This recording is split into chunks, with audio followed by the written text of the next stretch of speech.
Welcome back. South Africa has witnessed a decline in youth voter turnout. Consequently, political parties are integrating social media in their political marketing strategies in order to appeal to the youth voters. And I'm joined in the studio by Thebe Ikalafeng, who's Associate Editor at Daily Maverick, and Thebe Ikalafeng, the founder and Group CEO of Brand Leadership, and they are here to talk to us about the way the political campaigns went and the mood over the past 90 days up to yesterday, right? It was, you know, there was so much expectation, there was so much anxiety, there was so much unhappiness and anger and service delivery protest, the whole mood. But Thebe, let me start with you. From the way you read markets, how would you describe what happened over the past 90 to 100 days? I think that's what you expect from a democracy. There's a lot of excitement, there's a lot of engagement, or a lot of civic engagement. The citizens were certainly engaging with the leaders, and the leaders themselves on the other side were trying to position themselves and differentiate themselves in terms of their agenda, in terms of what they are bringing to the party or what they're going to do differently after May 8. So I think it was exciting. I think this is what we actually voted for in 1994. We voted for an environment where people don't come passively and put an X and say, I'm going to vote the way I voted since 1994. We voted for a country where people can come and engage with the campaigns, engage with the leaders, and make a decision in terms of which is the right decision I need to make for my future, because that's what people are voting for the future and not for the past. But the sniping and attacks and the messaging of the political parties seem to me to be unsettling to a lot of people, including the media at some point, individuals being mentioned, and you've been on the receiving end of that, Thebe. But I wonder if, you know, it unsettled you when you looked at the way the political parties were positioning themselves. No, not at all. I guess I've been doing this for a long time. But what's interesting to me is that this was the first social media election. This kind of old studio, the newspaper, really lost to the game. It was all done on social media. So I hope that the next time young people who've really had a voice in the election, if they haven't gone to actually register and make their X on the ballot, will in future really take a central place. So it's been exciting to see the way technology completely shifted how our election looked and felt. I think if you look at the world, and I've particularly been looking at the US, at Turkey, at the Philippines, I think our political debate has matured, and it's exciting, and the rough and tumble was quite democratically done. It didn't have the menace of those countries. Yeah, and actually, if one went back to the first time, 1994, right? It may seem like 1994 was exciting in terms of the turnout and, of course, the preparations. It was something completely new, and that's why we saw the long queues with fewer voting stations, I'd like to believe, at the time. But the atmosphere was that filled with violence, actually, and anxiety that people might be attacked, and that did not happen. But this time, I mean, over the 90, 100 days, not much of political violence whatsoever on the basis of differences. Well, I think that's because 94 people are voting with the heart, and the heart is very fragile and very emotional. So there's a lot of emotions involved in 1994, whereas in 2019, people are voting with the head. And when it comes to the head, is less heart and more rational in terms of making a more decisions which are more informed. I think that's perhaps what makes the differences in this instance. I think we've matured we're maturing as a democracy. But you know, I wanted to make also a comment about when you talk about the social media and the youth, is the risk that I'm hoping did not happen is what the people in the social media tend to do all their work on social media and less outside of the computer or the mobile. So the risk that could have happened is there could have been a lot of excitement and engagement on social media, as they do with any other topic in the country, but they actually would have very few people actually have the time to step out and actually go vote. I think that you're right, because people do feel like the digital world is the real world. Correct. So many people were surprised that a Twitter poll doesn't really approximate in the real world. They think that's the real thing. There was the one, did you see the woman who went to a polling station, Instagrammed herself, decided the queue's too long and she wasn't going to vote because it was enough just to be there and Instagram herself. So I think there's some voter education to be done. And I suppose, there, as you say, the Twitter polls, and I've run a few of those, people believe that they are a true reflection, or whatever they see, that's the likeliest outcome of the elections. I think lots of EFF supporters are going to be very surprised. It because is. they thought Twitter polls were real, and those all showed they were going to win overwhelmingly. And I suspect that's what explains the fact that it said about 6 million of young people who should have registered at least did not even register to vote. There's a lot of youth apathy among the youth. Most of them, they give up too soon, and they think that they can fight the battle differently.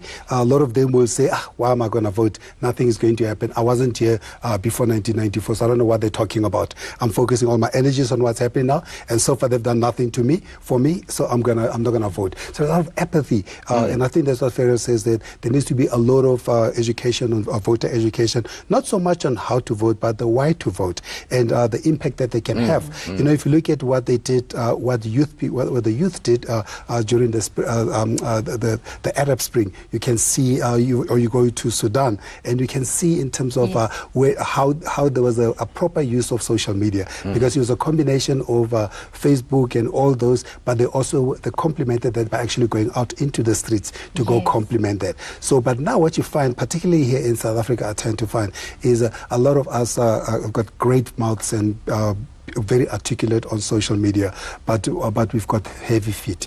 We just don't have the energy and the time to go out and do those, and we give up too soon. I think it's the election where the 3 million young unemployed South Africans, you feel their presence all over this election.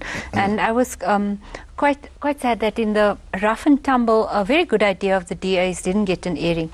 They didn't promise millions of jobs. They said what we need is 1 job per household.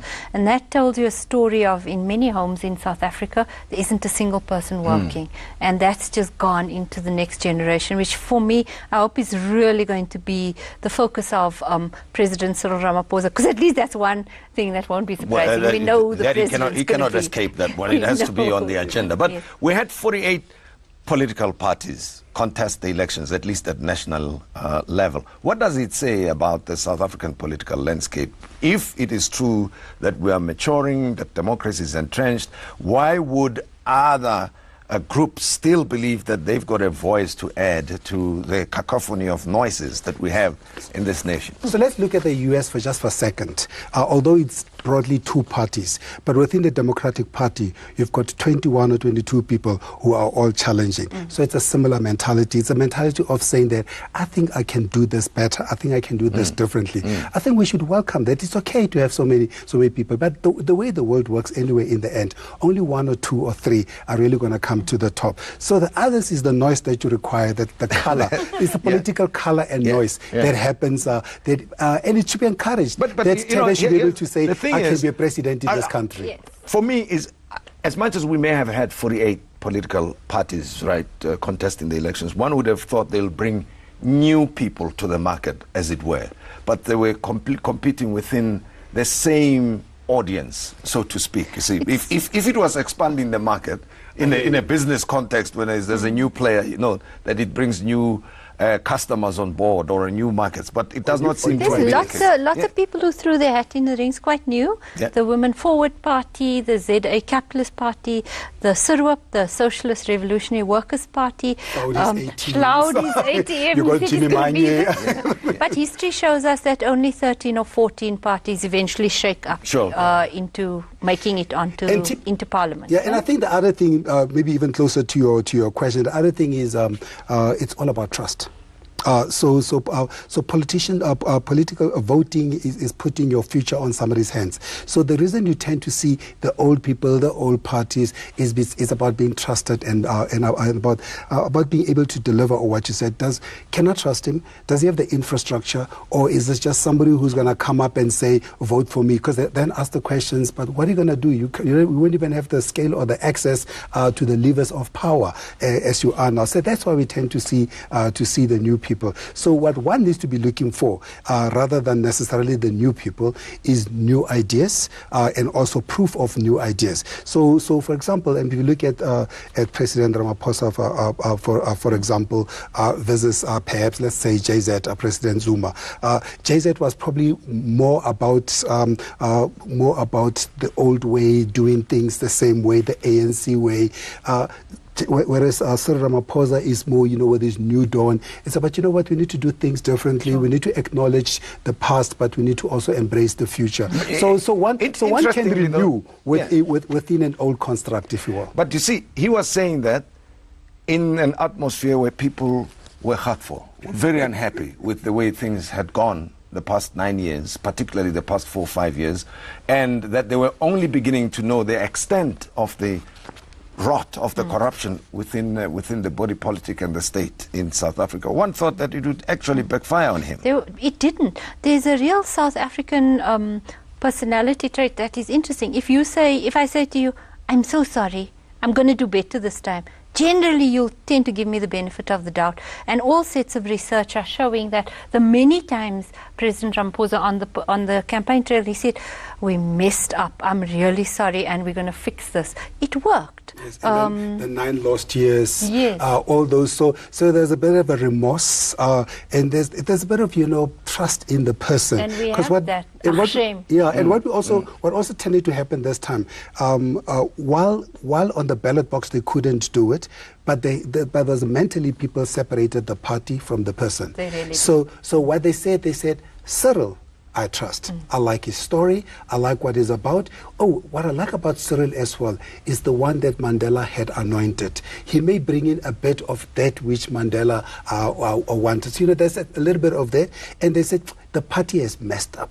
But, the political structure of South Africa is that you vote for the party gives you the leader. So what you better hope for, and what the ruling party is lucky for, is that the person that they put forward as a face of this has got a bit of credibility compared to the previous election, compared to the local elections, where people then said, I don't trust the party, I don't trust the person, I'm going to punish you. So here it's going to be I've got issues with the party, but I love the person that's leading the party. So I'm going to give the party the benefit of the doubt that this person here can renew the party.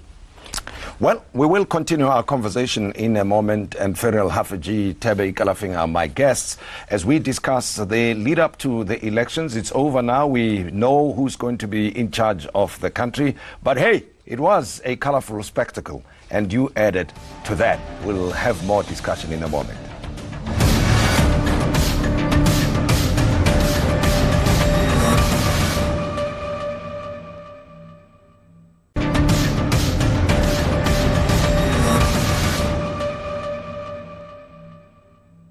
Welcome back as we continue our conversation. Ferrell Haffajee and Thebe Ikalafeng are with me on the show as we take a look back to what transpired.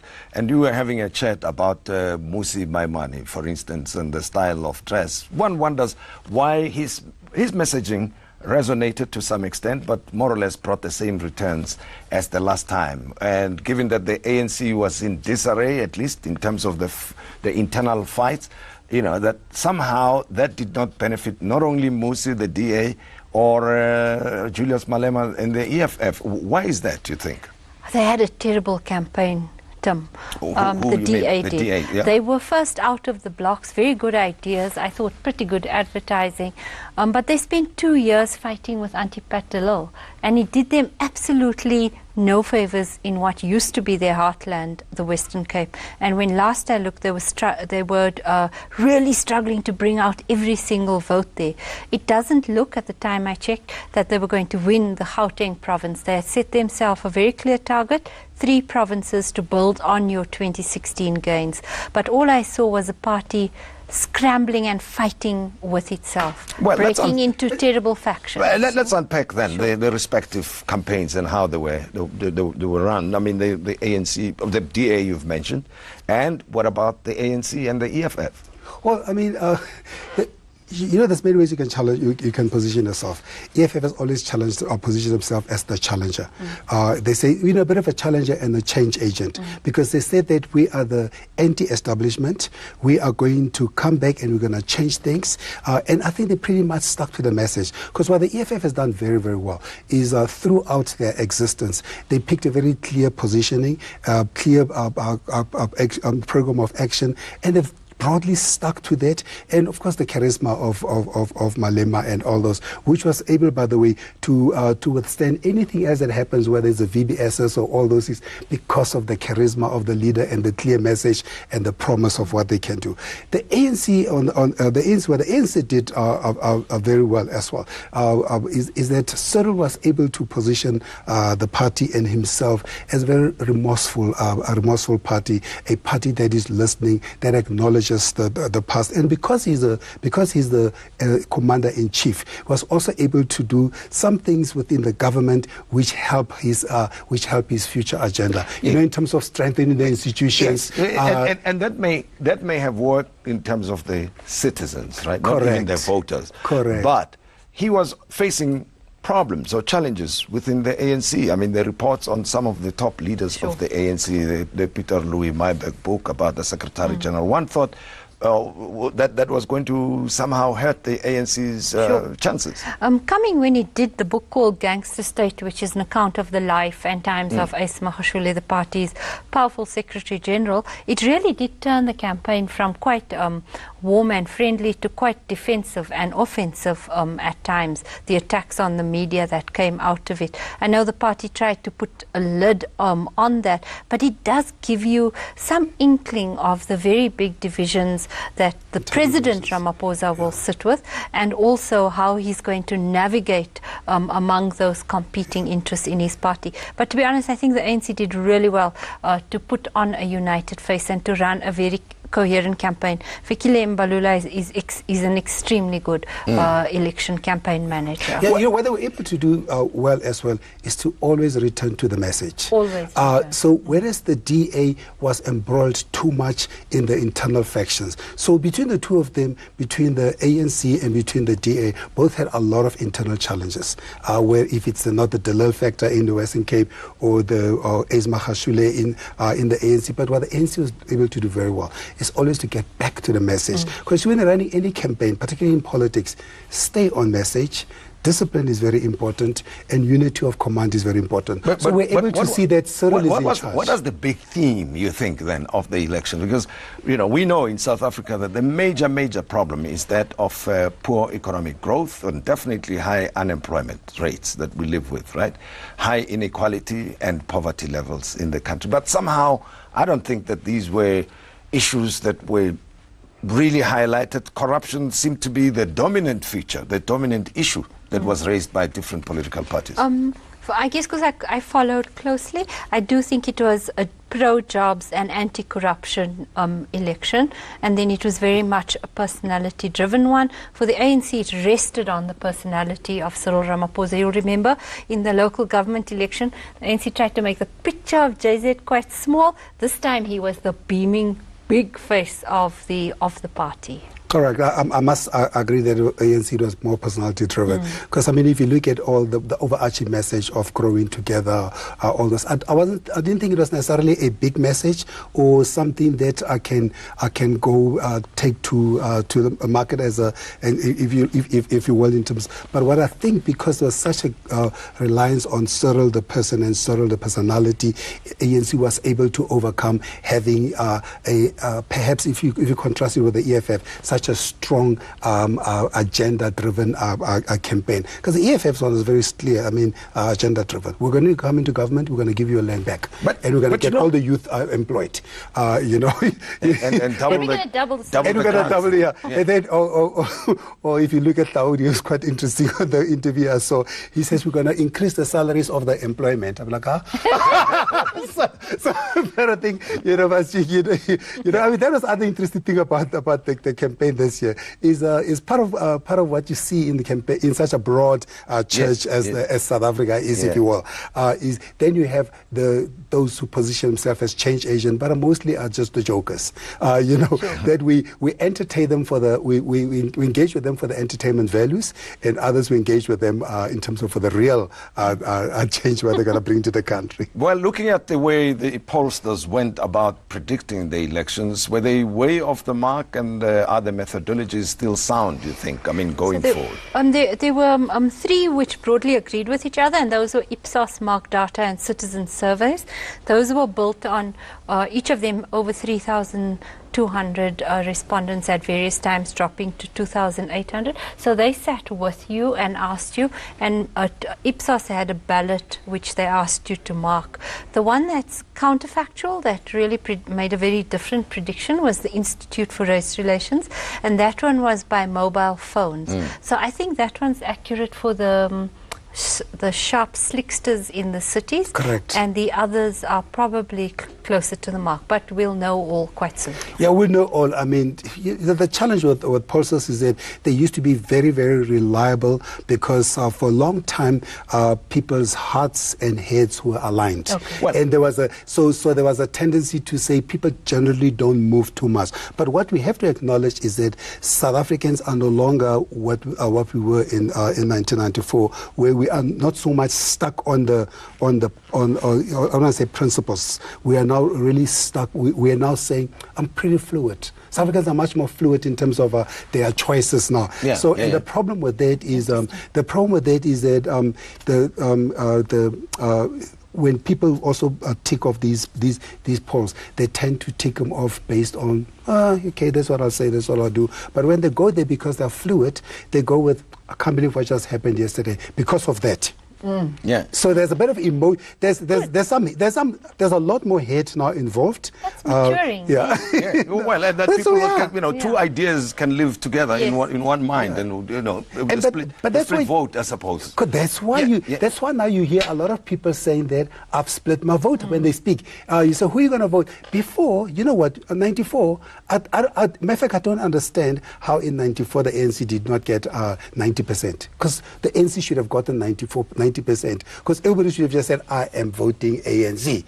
Because there was so much heart, so much emotion, so much, this is what I'm going to do. But what you're seeing now, you're seeing people say, hold up, but I'm going to give them the council in East London. I'm going to give them one of that other province. I'm going to give somebody else the province. I'm going to give somebody else the country. But then, so what about special issue or interest groups? At least the Freedom Front Plus seem to have benefited somehow from this, and I'm not sure what the key driver could have been in their case. Can I tell you a story about what I saw when I went to the Free State?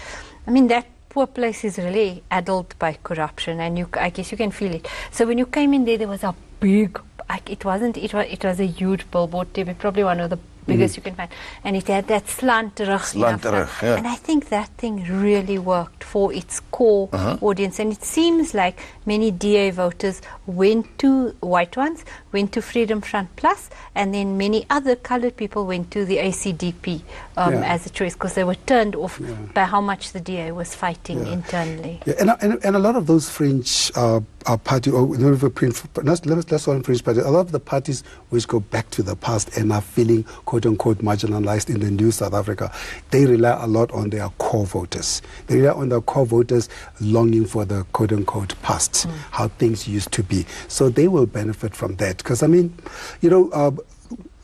what we got post 94, around 94, we got a lot of people who say, oh, I feel good about this ANC, where they're going. Let me just show them that I'm not a racist, or let me show them that I'm not anti-democracy. I'll vote ANC. But now, people say, oh, I need to go back to where I was. But here are two issues that I think are very important in South Africa and remain a challenge anyway. And I'm not sure if the political party campaigns dealt with them adequately, and that they will be addressed adequately going forward.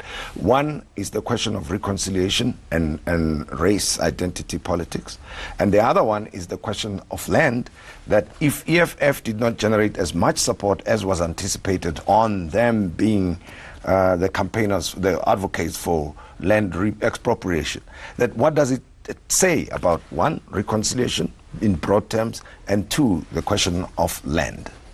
Both the ANC and the DA ran campaigns that had a central part of their themes targeted to being parties for all people, because both of them are now broad churches. I think the EFF, which is shaped as the number 3 party very, very quickly, is very clear. It's only for black African people. And if you are other and you go to them because you have ideological resonance yes. with their message. And we'll see whether that worked in the votes. I'm particularly keen, for example, to see how where you can still see big populations according to ethnic groups, how did those areas vote? It should be quite interesting. But I'll tell you about where I live, or where my mom lives. It's historically Indian, but now very mixed, Fordsburg, Mayfair, etc. It fell away from the DA to the ANC, which suggests to me that people are voting on the promise of delivery. But is reconciliation still an issue or not? I think it's still an issue. Okay. Yeah, I mean, it's, yeah. And then land, what happens to it? Because, for those who feel very strongly about it, they thought EFF is going to walk this and, of course, expropriate land without compensation. So we're taking the land back. I do think when people talk about the land, I think it's actually more metaphorical than physical. That's, when I think about, because I think what people really mean, they mean the opportunities. We want equal opportunity. We want access to all the opportunities in the country. Because, a lot of them know that it probably, when you look at the physical land itself, it probably is going to be a bigger challenge. And that's why I think the ANC has balanced its view, its approach in terms of the land, in terms of how you're going to navigate the legal. But it was a beautiful messaging for EFF, because when you drive through this country, you see it there. The land is not with the people. Some of the land is at the JSE, and some of that land you can also see at the JSE. That probably needs to come back. Well, Ferriel and Thebe, thanks very much for having been with me. And of course, congratulations to the parties that will be making their way to Parliament, and tough luck to those who tried. There's always an opportunity in 5 years' time. It's going to be a very interesting year and 5 years ahead of us, given the number of challenges, and we'll see how the new government deals with our aspirations. That's all we had for you. Thank you for joining the Modise Network, and join us again next time.